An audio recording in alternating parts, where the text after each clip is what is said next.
some facts, and finally a little bit of advice for each and every one of you. As you know, Rob said my name, Ramada Maria. I just moved back to Texas after leaving a tenure track position at an amazing university in Denver, and I decided to be a yoga teacher, which I've done now in the United States, Spain, and Vietnam, and that's only in 7 months.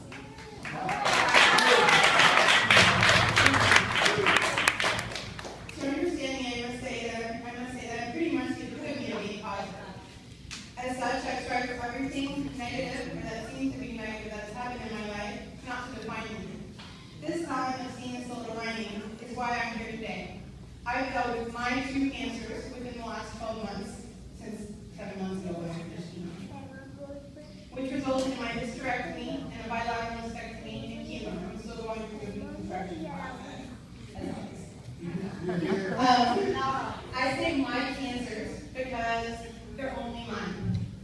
As anyone who's had cancer understands, no one will ever have my cancer or have the surgeries or the chemotherapy, the sickness, the pain, the happiness, or the blessings, or the sadness that you have to either overcome or embrace.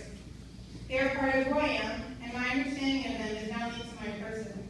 Nonetheless, the cancer I had doesn't define me, although it has left a clear marker, and I will never be the same. Will be better. When it comes to understanding the sun is still out, even if the clouds are making it impossible to see, well, I'm good at it. But I'm only this way because of the people that love me. And that will feel cool.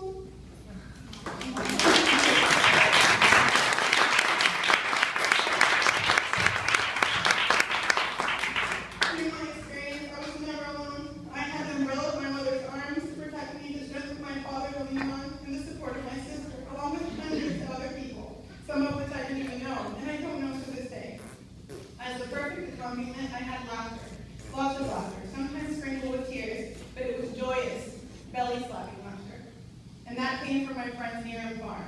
My best friend Bianca, who can't make it here today, redesigned the torture of shaving my head by enjoying the various styles that cutting hair provided. This was only decorated with clothes sent from my friend Rafis and some other department friends from my time at the University of Houston. Military wear, because if you guys believe it or not, with short hair, I look like anyone.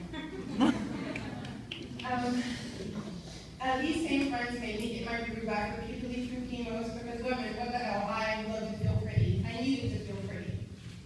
I could write a book of the thousands of stories that I shared with my friends who came to visit me and gave my parents some time off, some here tonight, Lola, Ramiro, and the love that was sent to me from abroad, Spain, Vietnam, Australia, Argentina. My network was immense.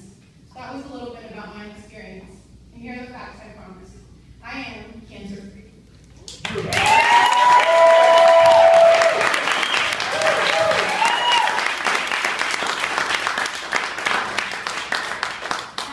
Healed because cancer is just not about the disease, but because of all the pieces that break off in the process of healing. Lucky because had my life not worked out the way it has, I would not be standing in front of you. Aware that my journey was not just mine, it was hard for the people that love me. But there's a reason they love me through it and still do. I just can't tell you what their lesson was. But they can't, so y'all can ask them later. I'm grateful, and this is really important, because of associations like the American Cancer Society, who are constantly striving to find a cure. I would not be here 30 years ago. And that's a fact. There's really good literature on it, and as an academic, that was the first thing I did, was research my disease.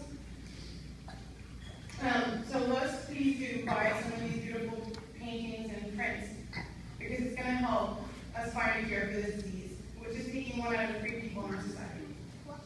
And 100% sure, laughter, love, and compassion are things we choose to have in our lives, and I'll always choose to have them. And finally, this is my advice to you. Realize that your life is ever-changing. Nothing will ever stay the same. Our problems are only dots in an infinite chain of events. We get to be in the world for a limited amount of time, and wake up every morning with the choice to be happy or sad. Embrace every moment. Follow your dreams now. Live and love. You will never ever get this exact moment again. We can plan as much as we want, but we don't really have control over what happens. That dotted line is not a connected dot. It's a Morse code. There are little bumps in the road that can help us make one decision or another, or just make everything halt. Let those bumps awaken you. Don't let anything or anyone halt your movement forward for more than just 1 second to reassure yourself that you're still you. Thank you again. Go buy some art. Namaste.